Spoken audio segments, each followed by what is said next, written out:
जय श्री राम। दोस्तों, जैसा कि आप जानते हैं, 29 मार्च को शनि 11 नंबर राशि को छोड़कर 12 नंबर राशि में प्रवेश करेंगे।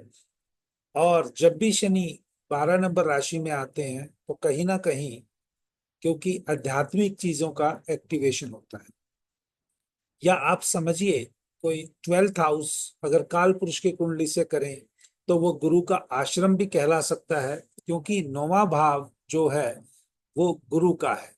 जो काल पुरुष की कुंडली के हिसाब से हम देखेंगे तो 9वां भाव गुरु का है। और गुरु का जो घर है 1 2 3 4, यानी गुरु का घर आश्रम। तो अगर हम यहाँ से देखेंगे तो इसको आप नवा और 12वां काल पुरुष की कुंडली से कहें तो गुरु का आश्रम। तो गुरु के आश्रम में हमेशा अध्यात्म की बातें ही अच्छी लगती हैं। लेकिन यहीं पर अगर कोई बेड प्लेजर की बात करे, सैया सुख की बात करे, फॉरेन की बात करे, वो उसकी अपनी मर्जी है। आइसोलेशन की बात करे, जेल की बात करे, हॉस्पिटल की बात करे, वो उनकी अपनी मर्जी है।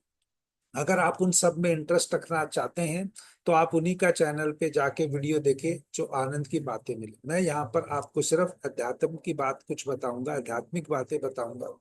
अगर आपका मेष लगन है, अगर आपकी कुंडली में पहले घर में 1 नंबर लिखा है तो शनि आपके यहाँ पर 12वें भाव में होंगे। देखिए, जब आपको प्रिडिक्शन की बात आएगी, कोई एक ग्रह आपको प्रिडिक्शन नहीं देगा। एक ग्रह आपकी जिंदगी बदल सकता है अगर उसकी महादशा या अंतरदशा में वो बहुत गुरु और केतु के साथ कोई एक्शन ले रहा होगा। लेकिन यहाँ पर है एनर्जी, क्योंकि शनि जो है वो ड्यूटी का ग्रह है, कर्म का ग्रह है। और कर्म का भी ग्रह प्रारब्ध का। प्रारब्ध मतलब प्रारब्ध और क्रियामंद दो कर्म होते हैं जो हम इस जीवन में आके करते हैं। वहां पर शनि बहुत महत्वपूर्ण होता है, किस घर में बैठा है और किस राशि में बैठा है, तो ये बहुत महत्वपूर्ण हो जाता है। लेकिन अगर अगर 1 नंबर की राशि, क्योंकि ये सीरीज अभी मैं स्टार्ट कर रहा हूँ, सबके लिए कुछ ना कुछ इसमें आने, हर रोज एक वीडियो डालूंगा।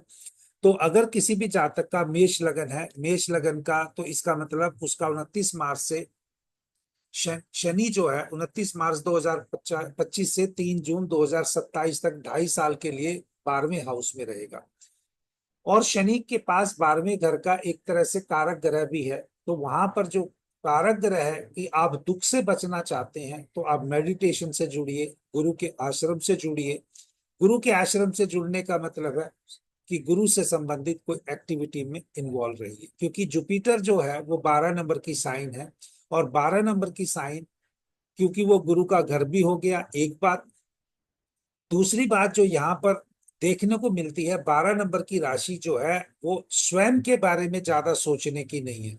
12 नंबर की राशि स्वयं के बारे में ज्यादा सोचने की राशि नहीं है, यानी समाज के बारे में ज्यादा सोचने की राशि है। तो इसीलिए जो व्यक्ति अपने बारे में छोड़कर समाज के बारे में सोचेंगे, उनको यहाँ पर लाभ होता हुआ भी दिखाई देगा। क्योंकि इस 12 नंबर की राशि निस्वार्थ की राशि है। और शनि जब 12 नंबर में आ जाएंगे तो विशेष रूप से जो आप इंसानों के लिए, दूसरे इंसानों के लिए अच्छा कर सकते हैं, ये 2.5 साल में अच्छा रहेगा। जो इसके विपरीत करेंगे उनके लिए मुझे नहीं लगता अच्छा रहेगा। तो एक तो अध्यात्म की बात आपको याद रखना है, आध्यात्मिक होने का कोशिश करें। लेकिन आध्यात्मिक होने का मतलब ये नहीं है कि आप सब छोड़ के कि गुरु के आश्रम में ही चले जाएं। आप अपना जो डेली रूटीन है उसमें कुछ ना कुछ समय निकाल कर आध्यात्मिक बातें करें और अपने काम पर भी ध्यान दें, क्योंकि ये ड्यूटी का प्लेनेट है। और ये खासकर एरीज राशि वालों के लिए, एरीज असेंडेंट वालों के लिए, उनको लड़ाई झगड़े छोड़ने चाहिए। अगर किसी भी जातक का एरीज असेंडेंट है, इन 2.5 साल में उसको लड़ाई झगड़े से बिल्कुल भी मतलब नहीं रखना चाहिए, क्योंकि ये 12वें घर का जो है हिडन एनिमी का है। हिडन एनिमी कब आपसे ज्यादा स्ट्रोंग हो जाए आपको पता भी नहीं चलेगा। बाकी आपकी कुंडली में और जन्म के ग्रह कहाँ बैठे हैं उनके ऊपर भी निर्भर करता है।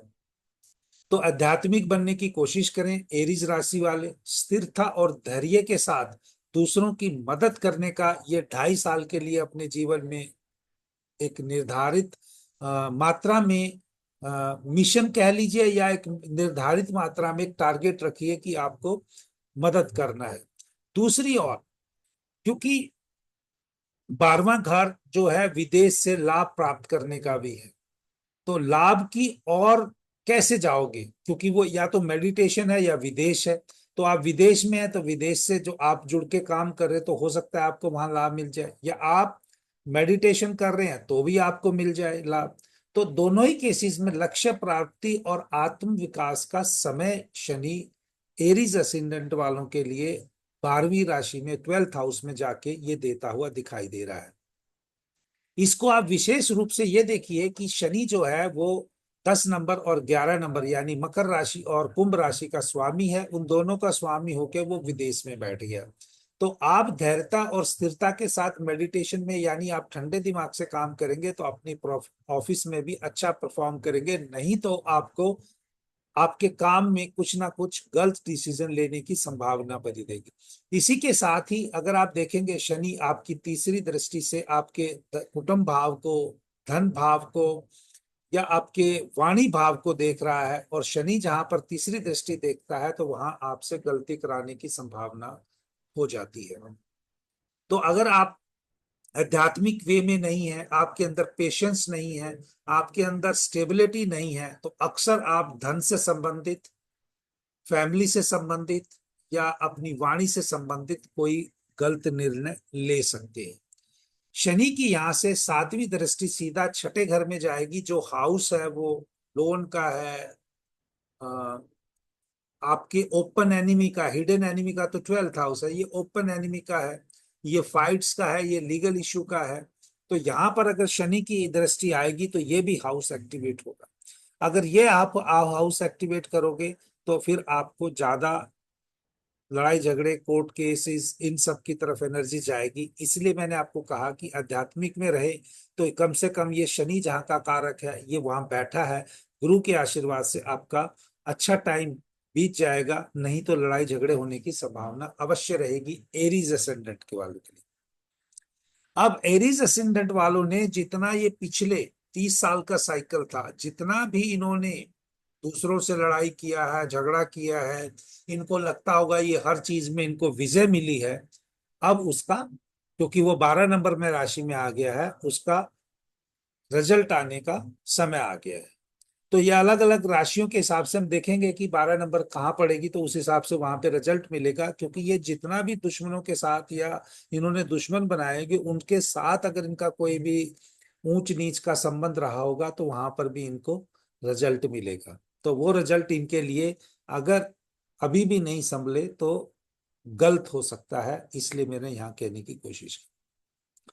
और शनि की जो 10वीं दृष्टि है, शनि की 10वीं दृष्टि है, वो वापिस गुरु के हाथ में आएगी। और 10वीं दृष्टि है उस ग्रह का बेसिकली फाइनल कर्म, गुरु के प्रति कर्म। तो बेस्ट जो मुझे दिखा और मैं बताने की कोशिश कर रहा हूं अपने एक्सपीरियंस के हिसाब से, अपनी कुंडली और गोचर के हिसाब से, तो मुझे लगता है कि सबसे बढ़िया, क्योंकि आप 12 हाउस, 12वें घर की और 9वें घर की अगर एनर्जी को कंट्रोल कर लें, दूसरे घर, छठे घर और समझिए 10वें और 11वें घर की एनर्जी को ना ज्यादा एक्टिवेट करें तो ज्यादा बढ़िया रहेगा। आप खुश रहेंगे और ये समय आपका 2.5 साल का हंसते खेलते बीत जाएगा। क्योंकि मैं अपने इस वीडियो में किसी को ये नहीं कह सकता किन की लॉटरी, किस राशियों की लॉटरी निकलेगी या किन की वो मतलब डिक्लाइन होगा, वो ऐसे नहीं होता है। वैदिक एस्ट्रोलॉजी से अगर आपको प्रिडिक्शन करना है तो आपको महादशा जो मिलती है, वो महादशा का भी कोई त्रिभागी से बोलेगा, कोई योगिनी से बोलेगा, कोई विंशोत्तरी से बोलेगा, तो उसमें से करेक्ट पॉइंट है। अगर आपकी शनि की महादशा चल रही है, अगर आपकी शनि की महादशा चल रही है एरीज असेंडेंट वालों के लिए, शनि की महादशा चल रही है एरीज असेंडेंट वालों के लिए, मैं इतना ही सिर्फ बता सकता हूं, तब आपके प्रोफेशन की गड़बड़ भी हो सकती है। अगर आप जिस देश से हैं उस देश के अलावा दूसरे देश में काम कर रहे हैं तो आपका प्रमोशन भी हो सकता है, आपको गेन भी हो सकता है, या आपके अंदर मेडिटेशन की, अध्यात्म की, या किसी गुरु से जुड़ने की इच्छा भी जाग सकती है। तो इन सब चीजों में से जब मैंने ये 3 पॉइंट बताए, उनमें से सबसे बेस्ट क्या था? गुरु और गुरु का घर यानी आश्रम, उससे जुड़ो। आपका ये समय अच्छे से पास होने की संभावना बनी रहेगी। जय श्री राम, हर हर महादेव। जय माता दी। क्योंकि दोस्तों आज इस वीडियो में पीछे से माता की चौकी की आवाज आ रही होगी, तो उसके लिए क्षमा याचना। लेकिन अगर ये समझिए माता के आशीर्वाद से अगर बैकग्राउंड में आपको कुछ समझ में आ गया तो अच्छी बात है, नहीं तो ये तो निस्वार्थ भाव से की गई सेवा है। आपको पसंद आए तो वीडियो को लाइक जरूर करना। जय श्री राम।